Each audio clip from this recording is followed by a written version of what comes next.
اچھا، ہم نے جو لاسٹ لیکچر تھا ہمارا عید سے پہلے، اس میں ہم نے جو سورسز آف شریعہ کی بحث ہے، آ، وہ دوبارہ سے مطلب جس کا ایک سلسلہ ہمارا کٹا تھا وہ دوبارہ سے شروع ہو گیا تھا۔ آ، قواعد لغویہ عربیہ ہم نے پڑھے۔ اس سے پہلے جو ہم نے تو بنیادی ماخذ ہیں اس کے، شریعت کے ماخذ ہیں قرآن اور سنت، پہلے ان کو پڑھا تھا، اور اس کے بعد پھر قواعد لغویہ عربیہ ہم نے پڑھے، اور اس کے بعد ہم نے دوبارہ سے جو سورسز آف شریعہ ہیں وہ بحث شروع ہو گئی تھی، اور ہم نے جو لاسٹ لیکچر میں اجماع کو پڑھ لیا تھا۔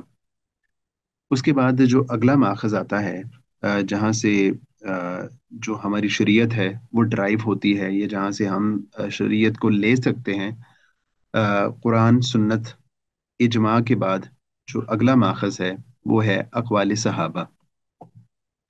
ظاہر ہے کہ جو صحابہ کرام تھے وہ نبی کریم صلی اللہ علیہ وسلم کے زمانے میں موجود تھے، آپ کے سامنے موجود تھے۔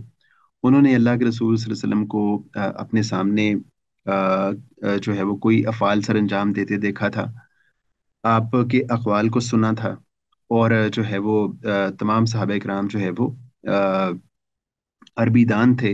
نبی کریم صلی اللہ علیہ وسلم ان کے سامنے قرآن کی شرح کر رہے تھے، تبیین کر رہے تھے، اس میں جو ہے نئی چیزیں ایڈ کر رہے تھے اپنے اقوال و اعمال کے ذریعے سے۔ تو چونکہ انہوں نے اللہ کے رسول علیہ الصلوۃ والسلام کو اپنے سامنے دیکھا، اپنے سامنے عمل کرتے دیکھا، تو اس اعتبار سے ان کے جو اقوال ہیں ان کا بھی ایک خاص مقام ہے، ان کا ایک خاص ویٹیج ہے۔ تو اس کے حوالے سے تفصیل کیا ہے وہ ہم دیکھ لیتے ہیں۔ یہ زیادہ مشکل بحث نہیں ہے، اس میں مطلب زیادہ دقیق چیزیں نہیں ہیں، سادہ ہے۔ تو اس کو ہم دیکھتے ہیں، کسی شرعی مسئلے میں اگر صحابہ کرام کا صریح یا سکوتی اجماع نہ ہو، اور اس میں کسی ایک صحابی یا ایک سے زائد صحابہ کا قول پایا جائے، تو وہ کتاب و سنت اور اجماع کے بعد فقہ اسلامی کا سب سے بڑا ماخذ اور حجت ہے۔ آ، یعنی کسی شرعی مسئلے میں اگر صحابہ کرام کا صریح یا سکوتی اجماع نہ ہو، اور اس میں کسی ایک صحابی یا ایک سے زائد صحابہ کا قول پایا جائے، تو وہ کتاب و سنت اور اجماع کے بعد فقہ اسلامی کا سب سے بڑا ماخذ اور حجت ہے۔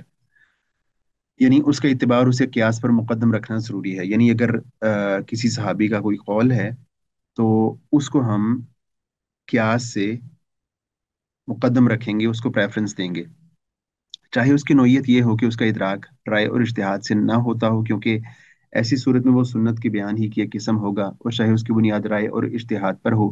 اللہ تعالیٰ کا ارشاد ہے، والسابقون الاولون من المهاجرين والانصار والذين اتبعوهم بإحسان رضی اللہ عنہم ورضوا عنہ۔ آہ، یہ مطلب صحابہ کرام کی ایک فضیلت بیان ہوئی ہے۔ جمہور علماء کہتے ہیں کہ صحابہ کرام رضی اللہ عنہم اللہ کے رسول صلی اللہ علیہ وسلم کے ساتھی اور آپ کے قریب ترین لوگ تھے، جنہوں نے آپ کا مشاہدہ کیا، آپ سے رسالت سے متعلق تمام چیزیں اخذ کیں، اور آپ کی زبان مبارک سے شریعت کا بیان سنا۔ ان کی آراء میں اس چیز کا احتمال تھا کہ وہ سنت ہوں یا کم از کم سنت سے ماخوذ ہوں۔ جو ان کی آراء ہوں گی نا، یا تو وہ سنت ہی ہوں گی، یا پھر جو ہے نا یعنی جو ان کی آراء ہوں گی وہ یا تو سنت پہ ہی بیسڈ کر رہی ہوں گی، یا پھر یہ ہوگا کہ انہوں نے جو رائے دی ہے وہ انہوں نے کوئی اجتہاد کیا ہے تو وہ سنت سے ہی وہ ڈرائیو کیا ہوگا، وہ والی بات انہوں نے سنت سے ہی ڈرائیو کی ہوگی۔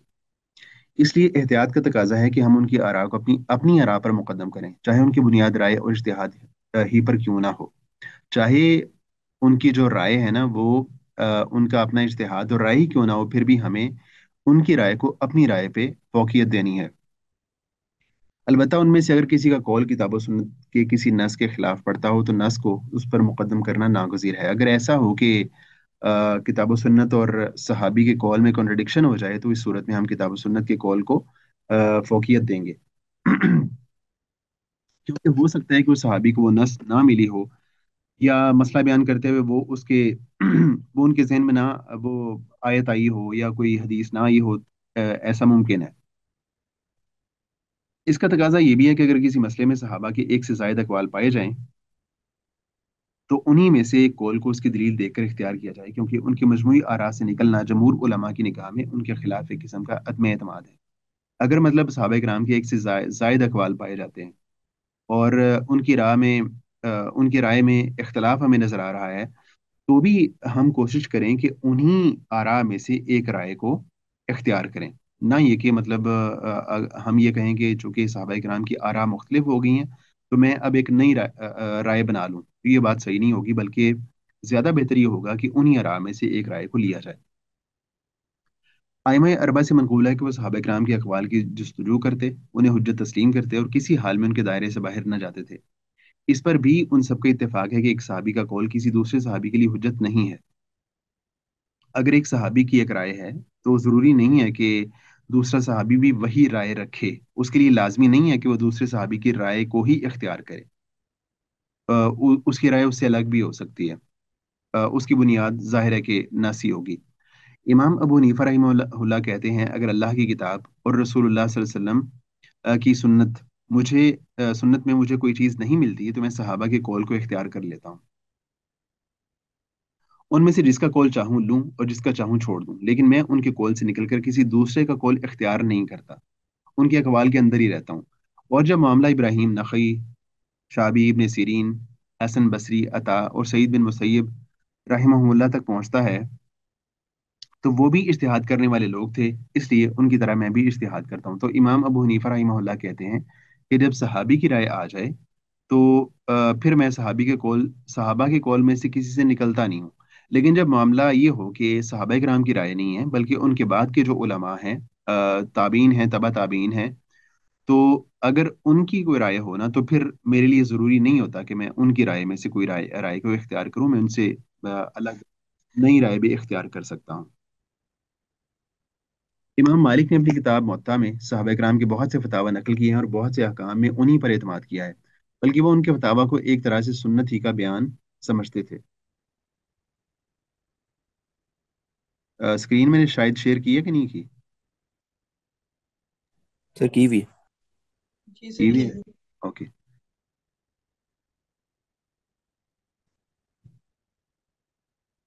इमाम मालिक ने अपनी किताब मुअत्ता में सहाबा के बहुत से फतावा नकल किए हैं और बहुत से अहकाम में उन्हीं पर एतमाद किया, बल्कि वो उनके फतावा को एक तरह से सुन्नत ही का बयान समझते हैं। यहाँ तक कि बाज़ औक़ात वो उनके होते हुए बाज़ मनकूल रिवायात को छोड़ देते हैं। और यही उन बातों में से एक बात है जिनमें इमाम शाफी ने अपने महबूब तरीन उस्ताद इमाम मालिक से इख्तलाफ किया। यानी इमाम मालिक जो है ना, इमाम शाफी के उस्ताद हैं। तो बाज़ मौके पे उन्होंने मनकूल रिवायात को छोड़ के सहाबी की राय को फ़ौक़ियत दी। तो यहाँ पे इमाम शाफी ने अपने उस्ताद इमाम मालिक से इख्तलाफ किया। मिस्र के इमाम लैस बिन साद को इमाम मालिक ने जो ख़त लिखा, उसमें उन्होंने तस्रीह की कि सहाबा के कौल को किसी शर्त या कैद के बगैर इख्तियार करना ज़रूरी है। ये यानी इमाम मालिक की राय थी। तो इमाम शाफी अपनी किताब रिसाला में इसके बारे में लिखते हैं, अगर मुझे किताब सुन्नत या इजमा या उसके हम माना किसी दूसरी चीज़ में जो हुक्म लगाने वाली हो या उसके साथ कियास हो, कोई चीज़ नहीं मिलती, तो मेरा मसलक सहाबा में से किसी के कौल को इख्तियार कर लेना। अपनी किताब अल उम में वो लिखते हैं, अगर वो यानी किसी मसले का शरई हुक्म किताब सुन्नत में ना हो, तो हम सहाबा के अकवाल या उनमें से किसी एक कौल की तरफ हो जाते हैं। यानी उनके अकवाल से बाहर नहीं निकलते। इमाम अहमद रहमहुल्लाह फरमाते हैं, मैंने हर मसले में जवाब या तो रसूलुल्लाह सल्लल्लाहु अलैहि वसल्लम की किसी हदीस से दिया है, जहां तक उसे हासिल करना मेरे बस में था, या सहाबा या ताबीन के किसी कौल से। अगर मुझे रसूलुल्लाह सल्लल्लाहु अलैहि वसल्लम की कोई हदीस मिल गई, तो मैं हरगिज उससे हटकर किसी और चीज़ की तरफ नहीं गया। और जब रसूलुल्लाह सल्लल्लाहु अलैहि वसल्लम की कोई हदीस नहीं मिल सकी, तो खुलफाए अरबा राशिदीन की तरफ आया हूँ। यानी जब हदीस नहीं मिली, तो पहले नंबर पे खुलफाए राशिदीन की तरफ आया हूँ। अगर उनसे कॉल नहीं मिल सका, तो फिर अगले स्टेप पे दूसरे बड़े सहाबा की तरफ आया हूँ। और जब उनसे भी कोई कॉल नहीं मिल सका, तो ताबीन और तबा ताबीन की तरफ आया हूँ। हनफी उलमा में से अबुल हसन करखी का मसलक यह है कि सहाबी की तकलीद उस वक्त वाजिब नहीं है जब उसके कौल में राय और इज्तिहाद की गुंजाइश हो। उन्होंने यही मजहब इमाम अबू हनीफा और उनके असहाब की तरफ मंसूब किया है, क्योंकि उन्होंने बहुत से फ्रूई मसाइल में बाद सहाबा के अकवाल के खिलाफ फतवा दिया है। अच्छा जी, आगे चलते हैं।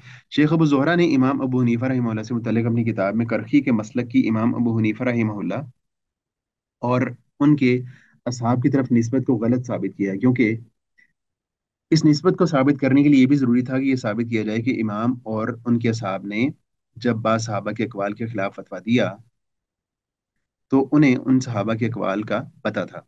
और उसके बावजूद उन्होंने उसके खिलाफ फतवा दिया। अगलब यह है कि उन्हें उनका पता ही नहीं था। अगर पता होता तो वो हरगिज उनके खिलाफ फतवा ना देते, क्योंकि ये साबित है कि उन्होंने बहुत से दूसरे फिकी मसाइल में अपनी आरा को उस वक्त फौरन छोड़ दिया जब उन्हें उन मसाइल में किसी सहाबी के कौल का पता चला। तो इसलिए शेख अबू ज़ोहरा कहते हैं कि उन्होंने, इमाम अबू हनीफा रहमहुल्लाह ने हर हालत में अक़वाल सहाबा का ख्याल रखा है, छोड़ा नहीं है। इसी तरह उसूल फ़िक़्ह से मुतल्लिक़ शाफ़िया की अक्सर किताबों में इमाम शाफ़ी के बारे में ये कहा गया है कि वो अपने कदीम मज़हब में तो सहाबा के अक़वाल को लेते थे, लेकिन अपने जदीद मज़हब में वो ऐसा नहीं करते थे। जो उनका पहला कौल था, पहला कदीम से मुराद ये होता है कि जो उनका एक पहला ओपिनियन था, ये पहली राय थी, और जदीद वो कौल होता है जो बाद में उन्होंने इख्तियार कर लिया और पहले को छोड़ दिया। तो उसूल फ़िक़्ह से मुतल्लिक़ शाफ़िया की अक्सर किताबों में इमाम शाफ़ी के बारे में ये कहा गया है कि वो अपने कदीम मज़हब में तो सहाबा के अक़वाल को लेते थे, लेकिन अपने जदीद मज़हब में वो ऐसा नहीं करते थे। इमाम इब्न क़य्यिम रहमहुल्लाह ने अपनी किताब इलामुल मुवक्क़ीन में शाफ़ी उलमा के इस दावे को गलत साबित करते हुए बताया है कि इमाम शाफ़ी का कदीम और जदीद एक ही मज़हब था, और वो था सहाबा किराम के कौल को इख्तियार करना। और इसी पर इमाम शाफ़ी के वो अक़वाल दलालत करते हैं जो ऊपर हमने रिसाला और अल उम से नकल किए हैं। और ये दोनों किताबें इमाम शाफ़ी के बिल्कुल आखिरी ज़माने की तसनीफ़ हैं। अच्छा, उसके बाद आते हैं इब्न हज़म रहमहुल्लाह। इब्न हज़म ने सहाबा के अक़वाल को उस सूरत में हुज्जत मानने से सख्ती के साथ इनकार किया है जब उसकी बुनियाद राय और इज्तिहाद पर हो, क्योंकि ये तकलीद है, और तकलीद चाहे किसी जिंदा की हो या मुर्दा की, किसी तरह जायज़ नहीं है। वो कहते हैं कि आखिर सहाबा किराम बशर ही तो थे। इस राय में इब्न हज़म की तायीद शौकानी ने भी की है, ताहम ये दोनों सहाबा किराम की फजीलत के मुनकिर नहीं है, और उनकी किताबें उनके अक़वाल से भरी हुई हैं। यानी इनकी राय ये है कि अगर तो अ, उनकी जो राय है ना वो सुन्नत पे बेस कर रही है, कोई दलील है मौजूद है, फिर तो ठीक है, उनकी राय को मानना चाहिए। लेकिन अगर उनकी जो बात है वो अपनी राय और इज्तिहाद पर मबनी है, तो इस सूरत में उसको लेना नहीं लिया जाएगा। अ, लेकिन इस लिहाज लेकिन वो सहाबा किराम की फजीलत के कायल हैं। ऐसा नहीं है कि सहाबा किराम की फजीलत को मानते नहीं हैं, और उनकी किताबें उनके अक़वाल से भरी हुई हैं, लेकिन इस लिहाज से नहीं कि वो हुज्जत हैं। उन्होंने अपनी किताबों में सहाबा किराम के अक़वाल नकल किए हैं, लेकिन इसलिए नकल नहीं की है कि वो जो है वो हुज्जत हैं, बल्कि इस लिहाज से कि उन्होंने उन आरा के ज़रिए से तायीद और तक़वियत हासिल की है अपने किसी मौक़िफ़ में। और अइम्मा अरबा के मुताबिईन में से अपने मुखालिफिन पर इत्माम हुज्जत किया जाए जो सहाबा के अक़वाल को हुज्जत मानते हैं। उन दोनों हज़रात की राय पर अपने मुनफ़रिद होने की वजह से अगरचे अजीब दिखाई देती है। ये राय बज़ाहिर अजीब लगती है, लेकिन अगर ख़ालिस उसूली नुक्ता नज़र से देखा जाए तो इसकी दलील बड़ी मज़बूत है, क्योंकि अक़वाल सहाबा के हुज्जत होने पर कुरान या सुन्नत से कोई दलील नहीं मिलती। कुरान या सुन्नत से कोई बराह रास्त कोई दलील ऐसी नहीं मिलती कि जो उन अक़वाल को जो है ना हुज्जत का दर्जा देती हो। शायद इमाम बुखारी और दूसरे मुहद्दिसीन ने अपनी किताबों में सहाबा और ताबीन के अक़वाल से जो इस्तिदलाल किया है उसकी वजह ये नहीं है कि वो उन्हें हुज्जत मानते थे, बल्कि ये इस्तिदलाल उन्होंने सहाबा और ताबीन की ताज़ीम के तौर पर किया है, क्योंकि उन्हें इख्तियार करना क़ियास या बात वालों की आरा से बेहतर है। ये भी कहा जा सकता है कि वो उनके अपने मसलक की तायीद पर पेश करते थे। यानी वो ये कहना चाह रहे हैं कि जिस तरह इसकी इमाम इब्न हज़म रहिमहुल्लाह और इमाम शौकानी रहिमहुल्लाह की जो राय है, वो ये है कि जिस तरह कोई सुन्नत आ जाए, कुरान या हदीस में से कोई या नबी करीम सल्लल्लाहु अलैहि वसल्लम का फरमान आ जाए, वो सही सनद के साथ हम तक पहुँच जाए, तो उसको मानना तो ज़रूरी होता है ना। या मतलब उसकी जो भी हैसियत हो, नबी करीम सल्लल्लाहु अलैहि वसल्लम ने उसको मुस्तहब कहा है या उसको जो भी कहा है, उसी हैसियत में लेना हमारे लिए ज़रूरी होता है। लेकिन वो कहते हैं कि सहाबी का जो कौल होगा ना, उसको ये वाली हैसियत नहीं दी जा सकती कि वो लाजमी तौर पे अगर हम तक किसी सहाबी का कौल पहुंचा है तो वो हमारे लिए अब हुज्जत हो जाए। तो ये बात उनके यहाँ, वो कहते हैं कि ये बात सही नहीं है। यहाँ तक बहस का ताल्लुक सहाबा किराम के अकवाल से था। ठीक है, ताबीन के अकवाल आइमा अरबा और दूसरे आइमा के नज़दीक हुज्जत नहीं है। वहां तक तो बात थी सहाबा किराम से मुताल्लिक। जहाँ तक उसके बाद ताबीन है, और और उसके बाद यानी ताबीन है, तो ताबीन के अकवाल आइमा अरबा और दूसरे आइमा के नज़दीक हुज्जत नहीं है। जैसा कि इमाम अबू हनीफा रहमहुल्लाह ने अपनी इस इबारत में, इसका हमने शुरू में तज़किरा किया है, उसकी सराहत कर दी है। ताहम ये तमाम आइमा उन्हें इख्तियार करते हैं और उन्हें अपनी आरा पर मुक़द्दम रखते हैं। जैसे इमाम अबू हनीफा रहमहुल्लाह बसा औक़ात इब्राहीम नख़ई के अक़वाल को इख्तियार करते हैं, इमाम मालिक, सईद बिन मुसैब, कासिम बिन मोहम्मद बिन अबी बकर और जैद बिन असलम के अकवाल को, और इमाम शाफी अत्तार के अकवाल को। इमाम अहमद तो सईद बिन मुसैब और दूसरे ताबीन के अकवाल को इस कसरत से इख्तियार करते हैं कि यूं लगता है कि शायद वो उन्हें हुज्जत मानते हैं। इसकी वजह उनकी तबीयत में पाई जाने वाली सख्त एहतियाती राय और इज्तिहाद से फतवा देने की जिम्मेदारी से जहाँ तक मुमकिन हो फरार। यानी वो चूंकि इमाम अहमद चूंकि मतलब अपनी राय और इज्तिहाद से फतवा देने से चूंकि गुरेज करते थे, तो इसलिए वो तलाश करते थे कि ताबीन ने इस बारे में क्या बात कही है। तो इस लिहाज से जो अकवाल सहाबा हैं या अकवाल ताबीन हैं, स्पेशली अकवाल सहाबा, वो उस तरह तो हुज्जत नहीं है हमारे लिए जिस तरह हदीस मुबारका होती हैं या कोई और नस होती है। लेकिन सहाबा इकराम के अकवाल से अकवाल से जो नसूस हैं उनकी तायीद ज़रूर होती है। ठीक है, तो नस की तफहीम के लिए, उसको समझने के लिए सहाबा इकराम के अकवाल बहुत अहम हैं और बहुत ज़रूरी हैं। जाहिर है कि वो नबी करीम सल्लल्लाहु अलैहि वसल्लम के सामने मौजूद थे और उन्होंने दीन का फ़हम अल्लाह के रसूल से लिया है, तो उसकी एक ख़ास अहमियत और उसको फोकियत देनी चाहिए। ये मतलब बनता है तीसरा, नहीं, चौथा सोर्स बनता है शरीयत का। अ, उसके बाद यानी पहला कुरान हमने पढ़ा, फिर सुन्नत पढ़ा, फिर इजमा पढ़ा, फिर उसके बाद अक़वाल सहाबा पढ़ा, और उसके बाद जो अगला सोर्स आता है इसका शरीयत का, जहाँ से हम अहकामात ड्राइव कर सकते हैं, ले सकते हैं, वो है क्यास। क्यास क्या क्या है? क्यास की मिसाल यूं हो सकती है कि अब जो शरीयत के अहकामात है ना, शरीयत के अहकामात वो अ, मतलब महदूद हैं। महदूद इस तरह से हैं कि जाहिर है कि जो दुनिया बढ़ रही है, नए नए लोग मुसलमान हो रहे हैं, तो क्या है कि मादी तरक्की के साथ नए नए मसाइल पैदा होते हैं, नए नए मसाइल पेश आते हैं।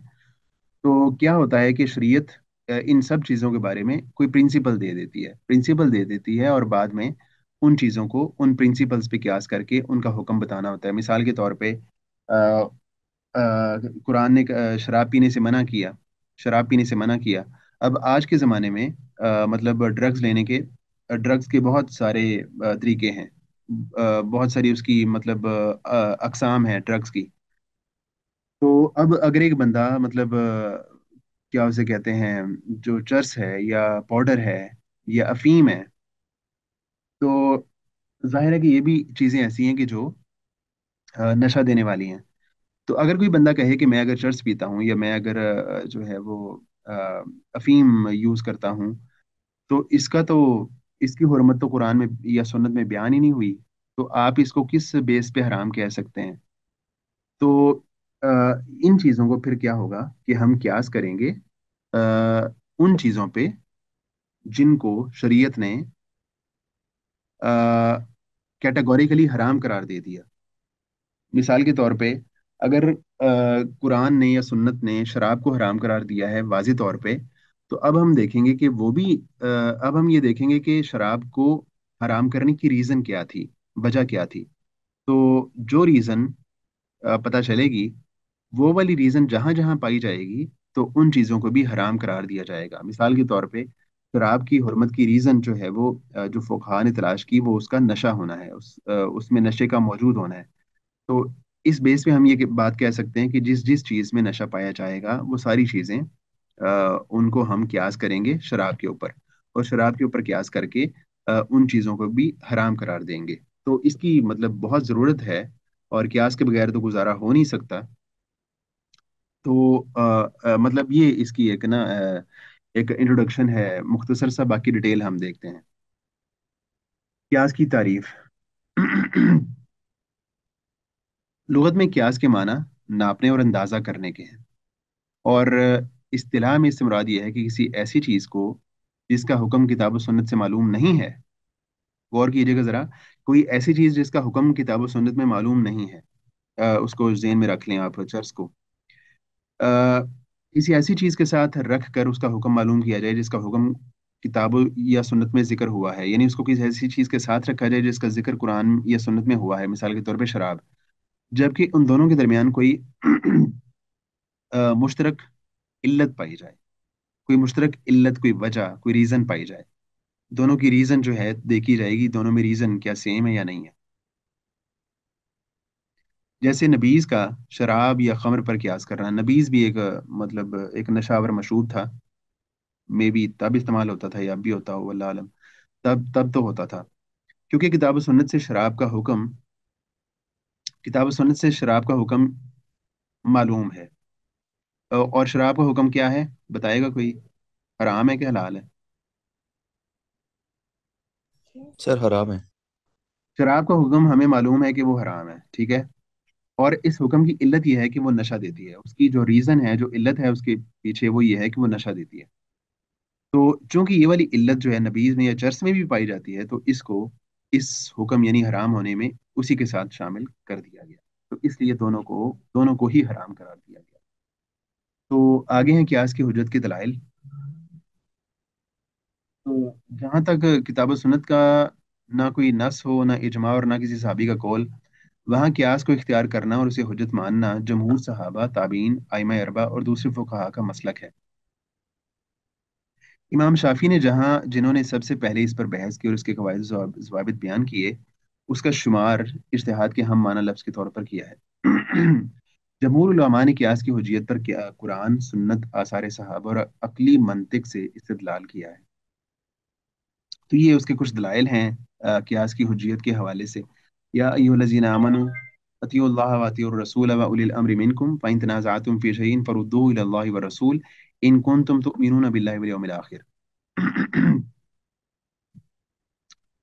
تو اس آیت میں استدلال کا پہلو یہ ہے کہ اللہ اور رسول کی، یعنی اللہ تعالیٰ یہاں پہ فرما رہے ہیں کہ اللہ اور اس کے رسول کی اطاعت کرو اور اپنے اولی الامر کی اطاعت کرو۔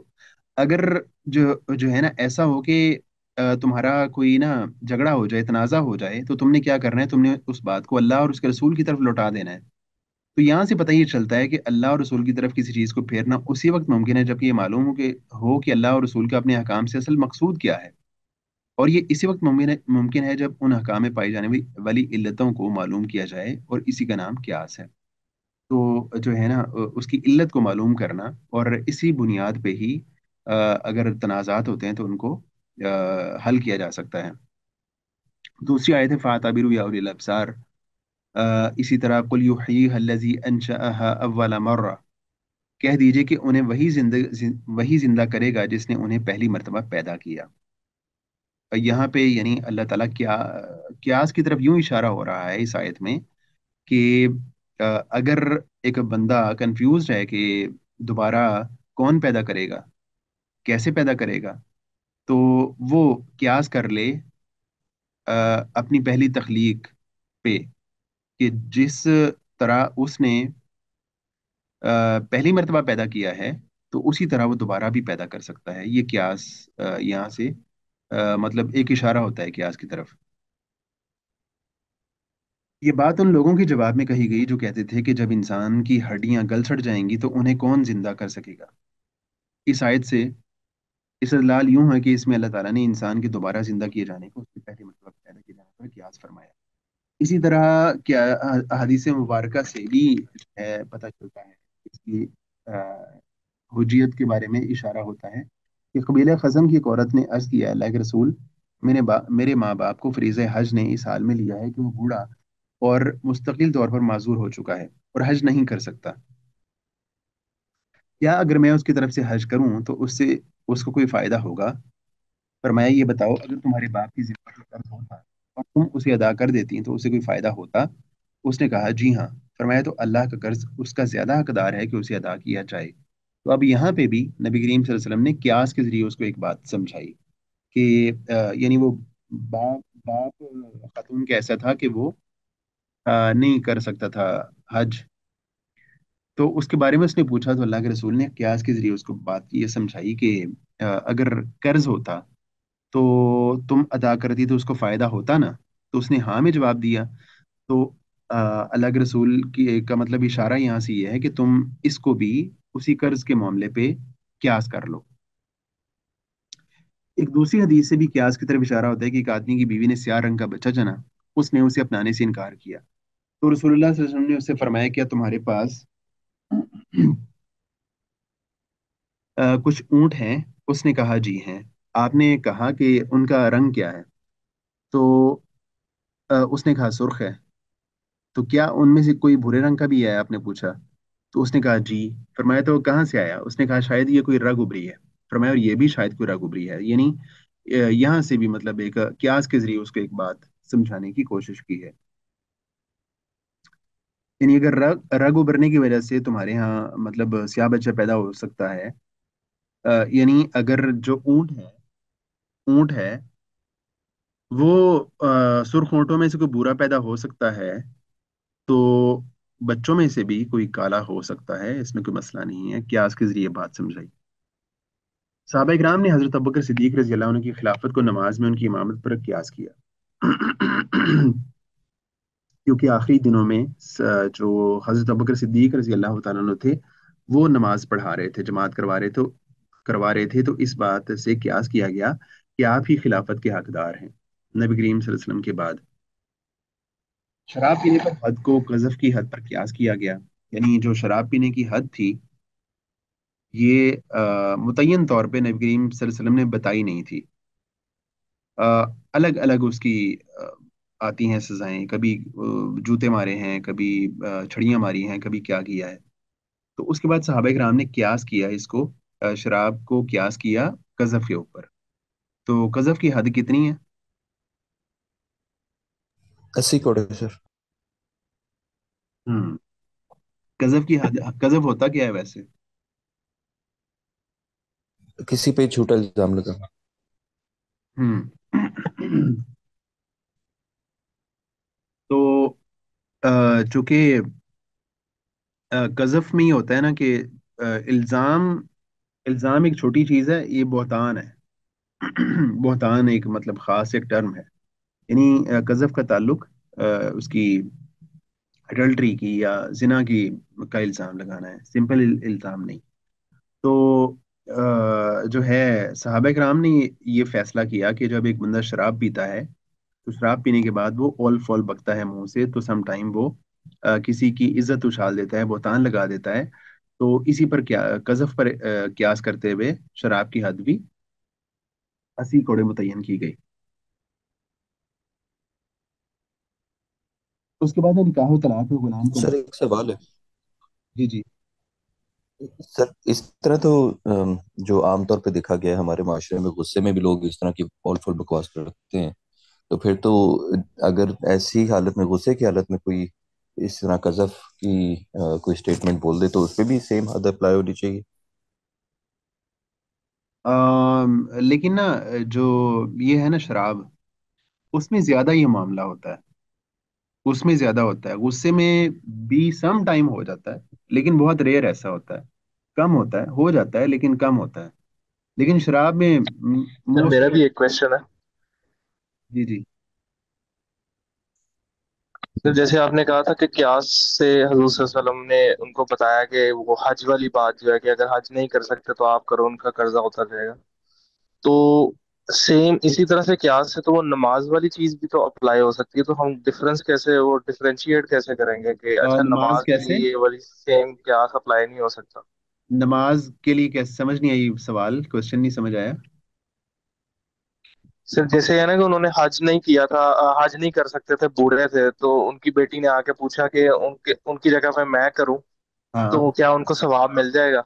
हाँ तो हाँ। इसी तरह अगर एक बूढ़ा है जो नमाज नहीं पढ़ सकता, तो अगर कोई कह दे मैं उसकी जगह पे मैं नमाज पढ़ लूं।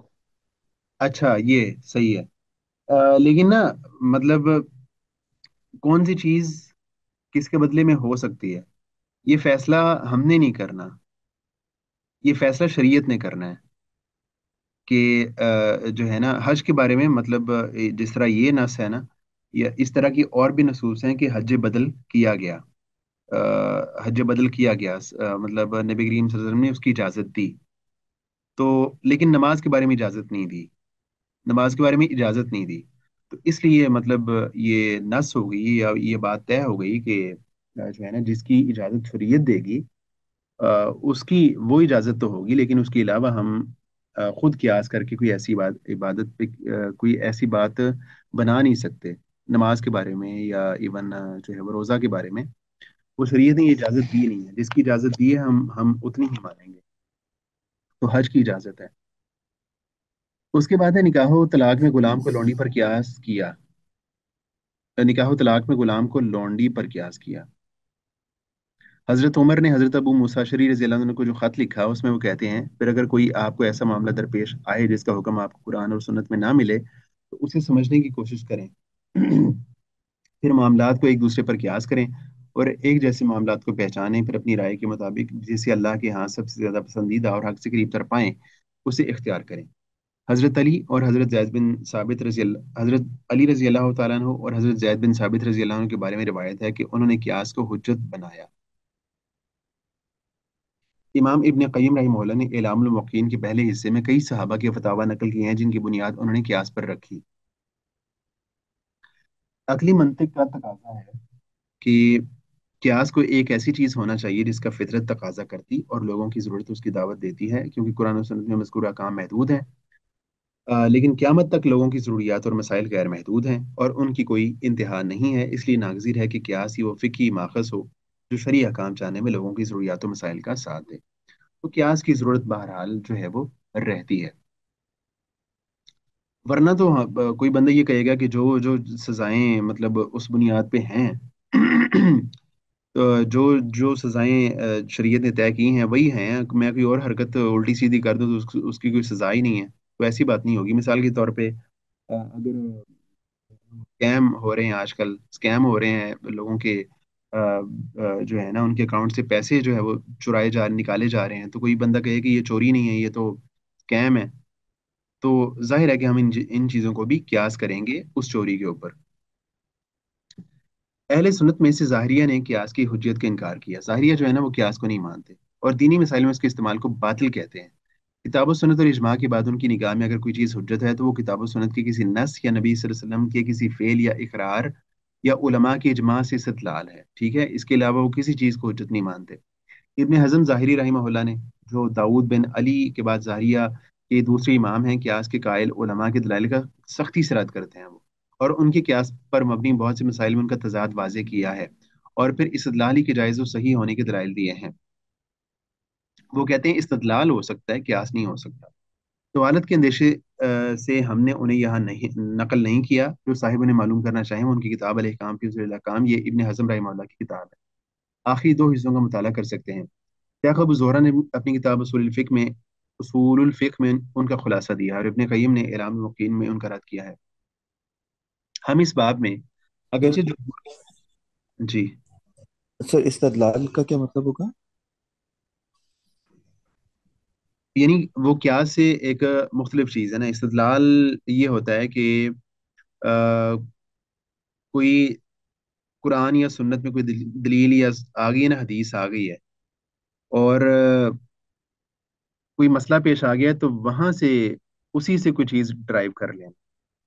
उसमें मतलब जो ये होता है ना, इल्लत का मुश्तरक होना, ये इसका जरूरी नहीं होता। क्यास में इल्लत का मुश्तरक होना जरूरी होता है। हम इस बाब में अगरचे जमहूर के साथ हैं और अपने हज़म की सबसे मुनफरिद राय की तायद नहीं करते, ताहम ये कहते हैं कि क्यास की हुज्जत का इनकार अगर अहले ज़ाहिर को नसूस किताब और सुन्नत के मानी में शारी की मुराद से तकसीर की तरफ ले गया है, जैसे उनका ये कहना, यानी जब ज़ाहरिया ने क्यास का इनकार कर दिया तो क्या हुआ, नतीजा ये निकला कि उन्होंने कहा कि अगर आदमी घड़ा भर पेशाब करे और उसे पानी में उंडेल दे तो भी वो पानी नापाक नहीं होता। ठीक है, लेकिन अगर वो खुद उस पानी में पेशाब करे चाहे इंतहाई थोड़ा सा तो उससे वो पानी नापाक हो जाता है, क्योंकि नस में यही आया है। क्योंकि नस में ये बात आई है कि खड़े पानी में पेशाब करने से वो पानी नापाक हो जाता है। ठीक है, तो अब जो है ना वो कहते हैं कि क्योंकि नस में यही बात आई है, तो अब अगर एक बंदा घड़ा भर जो है ना उसमें वो जमा करे, यूरन जमा करे, बाल्टी भर भर के जमा बाल्टी जमा करे यूरन की और उसको उंडेल दे उसमें, तो अब वो कहते हैं नहीं, अब नापाक नहीं है, क्योंकि नस में ये बात आई है कि पानी में पेशाब करना मना है। ठीक है, तो यानी ये अजीबो गरीब जो है ना वो मलगूबा सा बन गया जब उन्होंने क्यास का इनकार किया ज़ाहिर। और उसके बाद ये कहना कि किसी सयाल चीज मतलब जो लिक्विड है ना, जैसे तेल दूध और सिरका वगैरह में पूरे का पूरा कुत्ता या सूअर कोई मरा हुआ जानवर गिर जाए तो वो सयाल चीज हलाल और पाक ही रहेगी जब तक उसमें कोई तब्दीली ना आ जाए। लेकिन अगर घी में चूहा गिर जाए तो वो घी नापाक हो जाएगा, क्योंकि नस में यही आया है। तो राय और क्यास के कायल हजरात ने नसूस के मानी में نصوص کے معنی میں وہ چیزیں داخل کر دی ہیں جو شاعر نے نہیں چاہیں. جیسے ان کا یہ کہنا یعنی جس طرح ظاہریہ نے مطلب ایک ایکسٹریم پہ چلے گئے نا، تو اسی طرح جو رائے اور قیاس کے قائل تھے نا، وہ بھی دوسری ایکسٹریم پہ چلے گئے. جیسے انہوں نے کہا کہ اگر گندگی کا ایک قطرہ بھی سمندر میں گر جائے تو قیاس یہی ہے کہ وہ ناپاک ہو جائے. مطلب انہوں نے قیاس کرتے ہوئے کہا کہ اگر گندگی کا ایک قطرہ بھی سمندر میں گر جائے تو وہ ناپاک ہو جائے گا. اسی طرح مائع کثیر یعنی بڑی مقدار میں پانی بھی اس سے ناپاک ہو جائے گا چاہے اس میں کوئی تبدیلی نہ آئے. اسی یعنی قیاس کے وہ کہتے ہیں کہ قیاس کا یہ تقاضا ہے کہ جب گندی چیز اس میں گر گئی ہے تو اس کے اثرات پورے پانی میں ہوں گے. وہ کہتے ہیں قیاس کا یہ تقاضا ہے، تو اس بنیاد پہ وہ کہتے ہیں چاہے پانی جتنا بھی زیادہ ہو وہ گندا ہو جائے گا. سر اسی اس کے طرح بارے میں تو حدیث سے بھی ثابت ہے نا، یعنی حدیث میں واضح ہے، تو پھر یہ قیاس کو کیسے کر سکتے ہیں؟ اس میں حدیث میں تو ہے نا کہ پھر اگر رنگ بو اور اس طرح سے وہ کچھ کیریکٹرسٹکس ہیں کہ اگر وہ نہیں ہوا یعنی وہ چینج اس کے لحاظ سے تو یوز ہو وہ سکتا ہے. مطلب قیاس کے جو بعض قائلین ہیں نا، قیاس کے بعض قائلین انہوں نے مطلب قیاس کو اتنا زیادہ بڑھا دیا ہے کہ نصوص کو یا حدیث کو بھی ان کے انڈر لے آئے ہیں نا، اور قیاس کو اس پہ فوقیت دے دی. اسی طرح ڈھیروں کی مقدار میں کوئی گھی یا تیل یا سرکہ یا دودھ بھی ناپاک ہو جائے گا اگر اس میں پیشاب یا خون کا ایک قطرے یا سوری ہوتے کا ایک بال گر جائے. پھر ان حضرات میں سے بہت سو نے قیاس کے استعمال میں توسیع پسندی کا مظاہرہ کیا اور تقدیری فقہ کے نام سے اس کی بنیاد پر مسائل کی اس حد تک تفریح کی کہ اسے سچ ماننا مشکل ہے. قیاس کے لیے جو حدود و شرائط ضروری ہیں ان میں سے کسی کا قیاس کے لیے جو حدود و شرائط ضروری ہیں ان میں سے کسی کا ان حضرات نے خیال نہ رکھا اور آگے سے آگے یوں بڑھتے رہے کہ فرضی مسائل کے ڈھیر لگ گئے جنہوں نے اسلامی شریعت کو غیروں کی نگاہ میں بدنام کر ڈالا. مثلاً ان میں سے یہ مطلب یہ بھی ہیں کچھ دلائل. اور اس کے بعد ہم آگے چلتے ہیں. اس موقع پر ہم اس کتاب کی طرف اشارہ کرنا نہیں چاہتے جو کتاب الحیل کے نام سے امام محمد بن الحسن شیبانی کے بعد بغداد کے سوق الوراقین میں منظر عام پر آئی. اسے ان کے نام منسوب کرنے میں ان کے شاگردوں کے درمیان اختلاف ہوا اور بعضوں نے. اچھا جی آگے چلتے ہیں. یہ سب قیاس کے استعمال میں توسیع پسندی کی برکتیں ہیں. حالانکہ قیاس محض ایک ضرورت کی چیز ہے اور اس کی مثال ایسی ہے کہ پانی نہ ملنے پر آدمی کو تیمم کر کے نماز پڑھنی پڑے، جیسا کہ امام احمد نے امام شافعی سے اس سے نقل کیا ہے، اور اسی کے مطابق صحابہ تابعین اور اکثر ائمہ مجتہدین کے طرز عمل رہا ہے، اور یہی طرز عمل در حقیقت مسلک اعتدال کہلانے کا حقدار ہے. اس کے بعد آتے ہیں قیاس کے ارکان کے اوپر.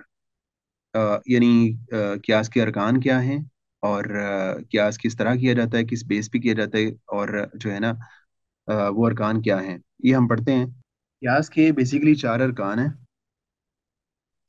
اصل، فرع،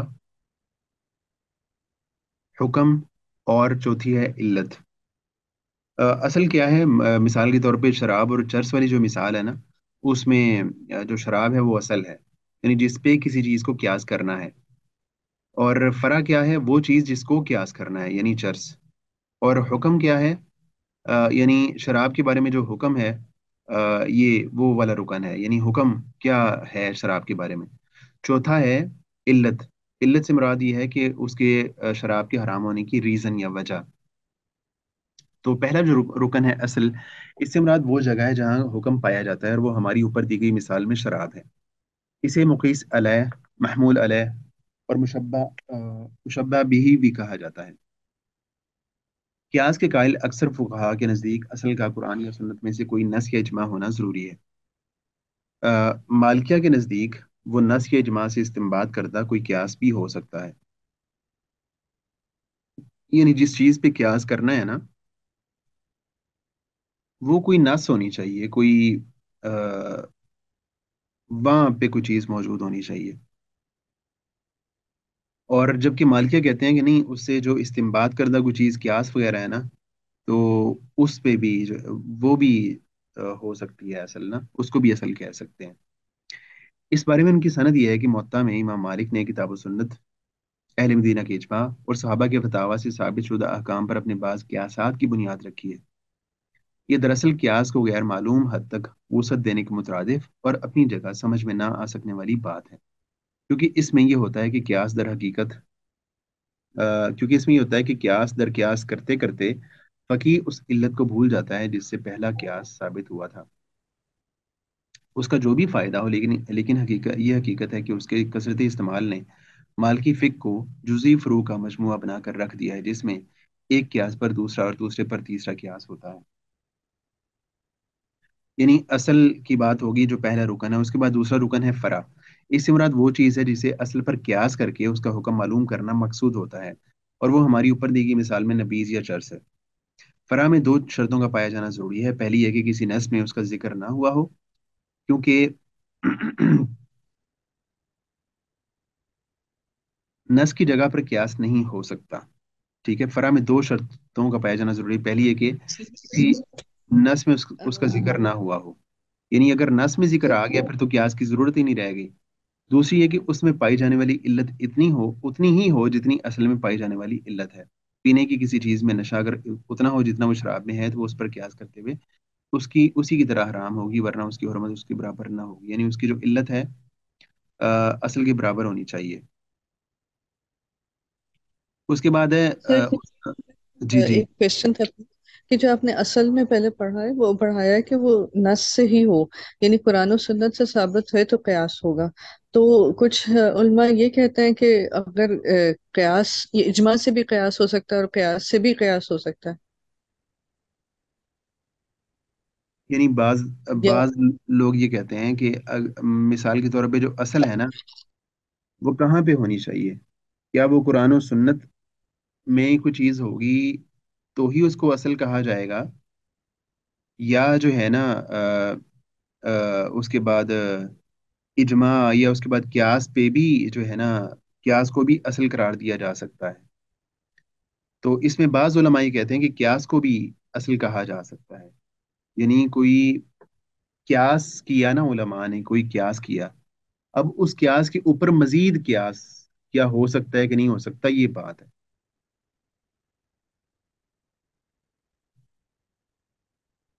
سمجھ آ گئی ہے؟ جی ٹھیک ہے جی۔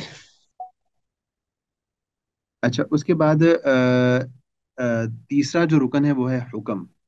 اس سے مراد وہ شرعی حکم ہے جو اصل میں آیا ہے اور اسے فرع میں متعدی کرنا مطلوب ہے، یعنی وہ جو حکم ہے جو اصل میں تو موجود ہے، اب جو فرع ہے اس میں موجود نہیں ہے، اب اس کو جو ہے نا اب آگے منتقل کرنا ہے یا دوسری چیز پہ اس کو وہی والا حکم لگانا ہے، اور وہ ہماری اوپر دی گئی مثال میں شراب کی حرمت ہے۔ قیاس سے فرع میں جو حکم ثابت ہوتا ہے اور وہ ہماری دی ہوئی مثال نبیذ کی حرمت ہے، وہ قیاس کا نتیجہ ہوتا ہے، قیاس کا رکن نہیں۔ اصل کے حکم کو فرع تک متعدی کرنے کی کئی شرائط ہیں۔ جو اصل کا حکم فرع پہ لگانا ہے نا، ایسا نہیں ہے کہ وہ مطلب جیسے مرضی لگا دیا جائے، بلکہ وہ حکم لگانے کے لیے نا کچھ شرائط ہیں۔ ان میں سے پہلی شرط یہ ہے کہ وہ حکم شرعی اور عملی ہو، کیونکہ فقہی مسائل کے تعلق اعمال سے ہوتا ہے، جس کے بارے میں اب جس حکم کو متعدی کیا جا رہا ہے نا، اصل کے حکم کو متعدی کیا جا رہا ہے، دوسرے پہ لگایا جا رہا ہے، تو یہ جو مسئلہ ہونا چاہیے نا، یہ شرعی اور عملی مسئلہ ہونا چاہیے، کوئی فقہی مسئلہ نہ ہو، کوئی عقیدے کا مسئلہ نہ ہو۔ دوسرا یہ ہے کہ دوسری شرط یہ ہے کہ وہ سمجھ میں آ سکنے والا ہو، وہ جو حکم ہے نا وہ سمجھ میں آ سکنے والا، یعنی عقل اس کی علت کا ادراک کر سکتی ہو، اور وہ اس دلیل سے کہ اس کی وہ علت نص میں مذکور ہو یا کسی اور دلیل سے، چاہے حکم کی اس سے ابتدا ہوتی ہو اور وہ کسی دوسرے حکم سے استثنا نہ ہو، جیسے شراب کے پینے اور مردار کا گوشت کھانے کی حرمت، اور چاہے وہ کسی دوسرے کلی حکم سے استثنا ہو جیسے رخصتیں، یعنی وہ جو چیز ہے نا، جو حکم ہے وہ سمجھ میں آ سکنے والا ہو، ایسا نہ ہو کہ سمجھ میں نہ آ سکتا ہو تو اس کے حکم کو متعدی کیا جا رہا ہو۔ حکم اگر سمجھ میں نہ آنے والا ہو، یعنی عقل اس وجہ سے اس کی علت کا ادراک نہ کر سکتی ہو کہ اللہ تعالیٰ نے اس کا علم اپنے پاس رکھا ہے اور بندوں کے لیے اسے پا لینے کا کوئی راستہ نہیں ہے، جیسے تیمم، فرض نمازوں کی تعداد، فرض نمازوں کی تعداد جو ہے نا وہ چار کیوں ہے، ظہر کی چار کیوں ہے، پانچ کیوں نہیں ہے، سجدے جو ہے وہ تین کیوں نہیں ہے، دو کیوں ہیں، تو اس طرح کی چیزیں ایسی ہیں کہ مطلب کہ ہماری سمجھ سے ہی باہر ہے نا، تو جن چیزوں کا حکم ہم متعدی کریں گے نا وہ چیزیں ہماری سمجھ میں آ سکنے والی ہیں۔ تیسری شرط یہ ہے کہ اس کی علت کے کسی دوسری چیز میں پائے جانے کا تصور نہ کیا جائے، یعنی وہ جو ہے نا جس حکم کو ہم متعدی کر رہے ہیں نا، تو وہ جو ریزن ہم نکال رہے ہیں तो वो जो इल्लत है वो किसी दूसरी जगह पे पाई जाने वाली नहीं होनी चाहिए, वो इल्लत उसी के साथ खास होनी चाहिए। मिसाल के तौर पे सफ़र में नमाज का कसर करना, क्योंकि इसकी इल्लत सफ़र का मुसाफत तय करने के अलावा किसी दूसरी चीज़ में तसव्वुर नहीं किया जा सकता। अब ये जो सफ़र एक बंदा करता है, मुसाफत तय करता है, तो मुसाफत की बुनियाद पे नमाज को कसर करने का हुक्म दिया गया है। एक बंदा सफ़र करेगा तो ही मुसाफत होगी ना, सफ़र किए बगैर तो कोई मुसाफत हो ही नहीं सकती। तो ये जो मुसाफत है, ये सफ़र के, ये ऐसी इल्लत है जो सफ़र के साथ ही खास। कोई ऐसा हो सकता है कि कोई बंदा सफ़र ना करे और मुसाफत तय कर ले? ऐसा तो हो ही नहीं सकता। तो जो मुसाफत है इसका ताल्लुक, ये वाली जो इल्लत है इसका ताल्लुक सफर के साथ ही है। तो तीसरी शर्त यह है कि उसकी इल्लत के किसी दूसरी चीज में पाए जाने का तसव्वुर ना किया जा सकता हो। उसके बाद जो चौथी शर्त है वो ये है कि उसकी किसी से खसूसियत साबित ना हो, यानी वो कोई ऐसा अमल ना हो कि उसकी वो की खास हो। मिसाल के तौर पे वो नबी करीम सल्लल्लाहु अलैहि वसल्लम की जात के साथ खास हो, जैसे आपका एक टाइम पे चार शादियां करना, एक टाइम पे चार शादियां करना, सॉरी, चार शादियों से ज्यादा शादियां करना। अब जो है ना, कोई बंदा इस पे क्यास कर रहा हो तो ये क्यास सही नहीं होगा, क्योंकि ये नबी करीम सल्लल्लाहु अलैहि वसल्लम की खुसूसियत है। तो इसके लिए मुतादी करने के लिए, इल्लत का मुतादी करने के लिए जो शराइत है उनमें से चौथी शर्त यह है कि वो जो है ना हुक्म, वो खास ना हो किसी जात के साथ, नबी करीम सल्लल्लाहु अलैहि वसल्लम के साथ खास ना हो। तो ये मतलब मुतादी करने की शराइत है। उसके बाद है इल्लत, जो चौथा रुकन। ये कियास का अहम तरीन रुकन है, और इससे मुराद वो वस्फ है जो असल और फरा में मुश्तरका तौर पर पाया जाता है, यानी वो जो दोनों में ना मुश्तरका तौर पे पाया जाएगा, और जिस बेस पे असल का हुक्म फरा पे लगाया जाएगा, और इसी की बुनियाद पर असल के हुक्म को फरा तक मुतद्दी किया जाता है। और वो हमारी ऊपर दी गई मिसाल में नशा है, जो शराब और नबीज दोनों में पाया जाता है। उसके बाद आती हैं इल्लत की शराइत। जो ये इल्लत है ना, चौथा रुकन, इसकी बात शर्तें हैं। किस बुनियाद पे हम जो है ना किसी चीज को इल्लत करार देंगे।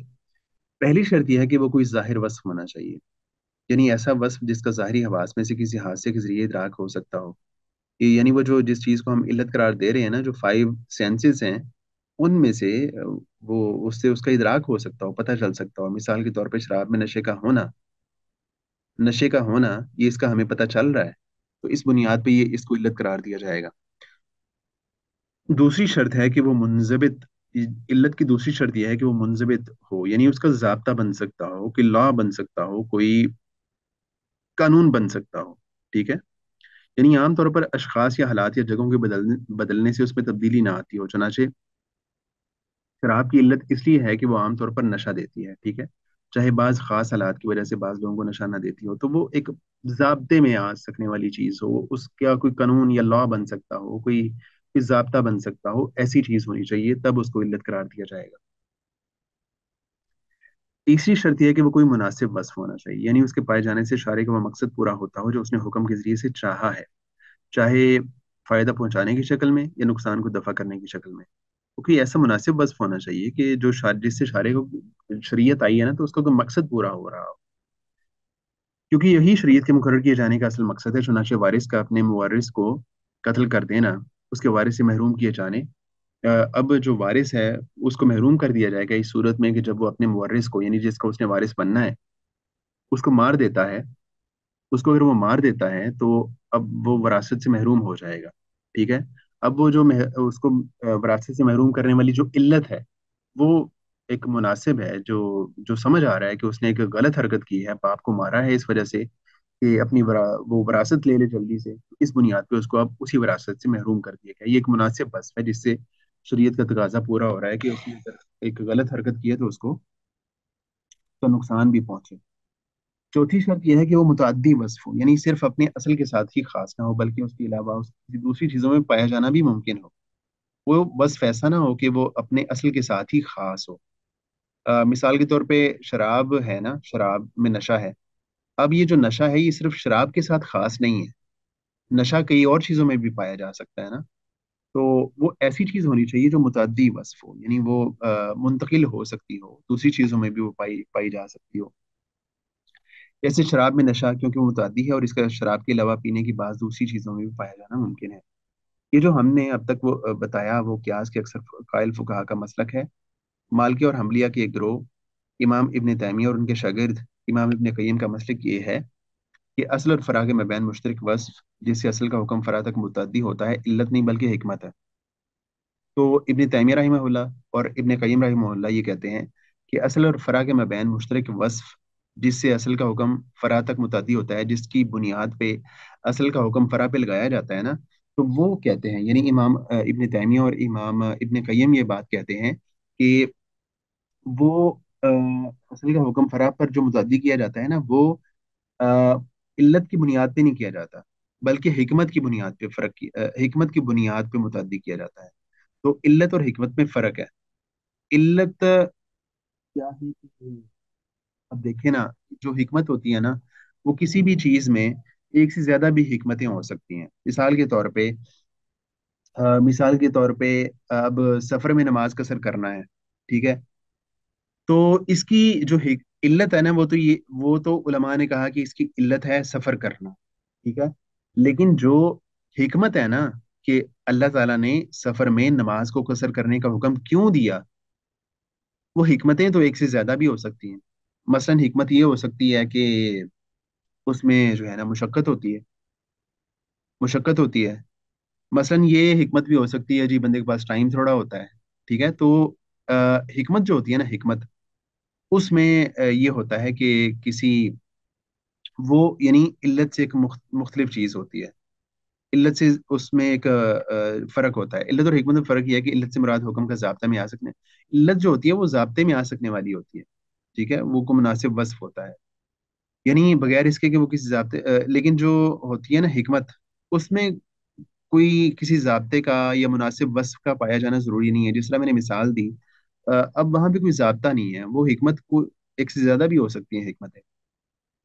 تو حکمت کے جب یہ معنی ہوئے تو وہ بندوں کی اس مصلحت کے ساتھ ساتھ گھومے گی جسے بروئے کار لانا شرعیہ کام کا اصل مقصد ہے، اور بندوں کی مصلحت سے مراد چونکہ انہیں کوئی فائدہ پہنچانے یا ان سے کسی نقصان کو دور کرنا ہے، اس لیے جہاں یہ مصلحت ہوگی وہاں حکمت ضرور پائی جائے گی۔ اس لحاظ سے دو فرض نمازوں کو ایک وقت میں جمع کر کے پڑھنے کی اجازت صرف مسافر کے لیے نہیں بلکہ اس مریض کے لیے بھی ہوگی جسے دونوں نمازوں کو اپنے اپنے وقت پر ادا کرنے میں مشقت ہو۔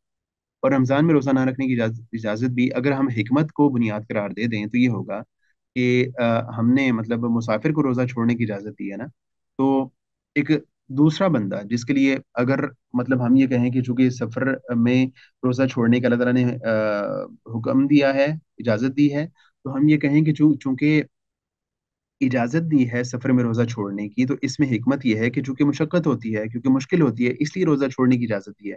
تو اس بنیاد پہ یہ بھی کہا جا سکے گا کہ پھر ایسا بندہ کہ جو مشکل کام کر رہا ہے، جو مزدوری کر رہا ہے دھوپ میں، اس کو بھی روزہ چھوڑنے کی اجازت ہو، اگر ہم حکمت کو ہر چیز کی بنیاد قرار دے دیں تو مطلب یہ ابن تیمیہ اور ابن قیم رحمہ اللہ کا موقف ہے۔ حکمت کو غیر منضبط وصف مناسب کے معنی میں لینے کی بدولت ایکسکیوز کئی می سر، جی جی مطلب تو یہ ہو گیا نا کہ جی اگر جو علت ہے وہ وجہ ہوتی ہے اور جو حکمت ہے وہ کانسیکوینسز کو دیکھتے ہوئے، یہ مطلب یہ چیز اس سے فرق کر سکتے ہیں نا کہ یعنی یہ چیز اگر ہوگی تو اس سے کیا اثرات مرتب ہوں گے، کیا کانسیکوینسز ہوں گے، تو وہ حکمت ہوگی۔ کہہ سکتے یعنی اگر وہ روزہ رکھے جو کہ بیمار ہے یا کچھ، تو اس کو کمزوری ہوگی، اسی طرح مزدور کے لیے بھی کمزوری، یا مسافر کے لیے بھی یہ ہو سکتا ہے کہ وہ کمزوری محسوس کرے، تو یعنی وہ یہ اس کے اثرات ہوں گے جو حکمت میں کور ہوں گے، کیا اسی طرح ہے؟ کہہ سکتے ہیں، ایک لحاظ سے اس طرح ہے، تو یعنی وہ یہ ہے کہ آ، اس کا جو علت ہوتی ہے اس کا ضابطہ بن سکتا ہوتا ہے، کوئی نا قانون بن سکتا ہوتا ہے، لیکن حکمتیں تو جو ہے نا وہ ایک سے زیادہ بھی ہوتی ہیں۔ تو اگر حکمتوں کی بنیاد پہ ہم جو ہے نا اس کو متعدی کریں گے حکم کو، تو وہ پھر اور کئی طرح کے مسائل پیدا ہوتے ہیں۔ تو اس کے بعد آگے ہم مناسب ہونے کے لحاظ سے علت کی اقسام، تو یہ پھر جو ہے نا تھوڑا سا کوشچن رہ گیا علت کے حوالے سے، اس کو ہم دوبارہ دیکھ لیں گے۔ تو یہ اس بحث کو نا اسپیشلی جو ہے نا قیاس والی اور علت کی جو چیزیں ہیں، اس کو آپ دوبارہ اچھی طرح سے دیکھ لیجیے گا، تھوڑی مشکل چیزیں ہیں، اس کو آپ دوبارہ سے دیکھ لیجیے گا۔ باقی ہم کل انشاءاللہ سنڈے کو دوبارہ ہماری کلاس ہوگی، تو دوبارہ ہم اگلی جو چیزیں ہیں وہ دیکھتے ہیں، اور اس کے بعد ہم اگلا جو اس کا है शरीयत का सोर्स, इस्तिसान उसको भी देखते हैं इंशाल्लाह।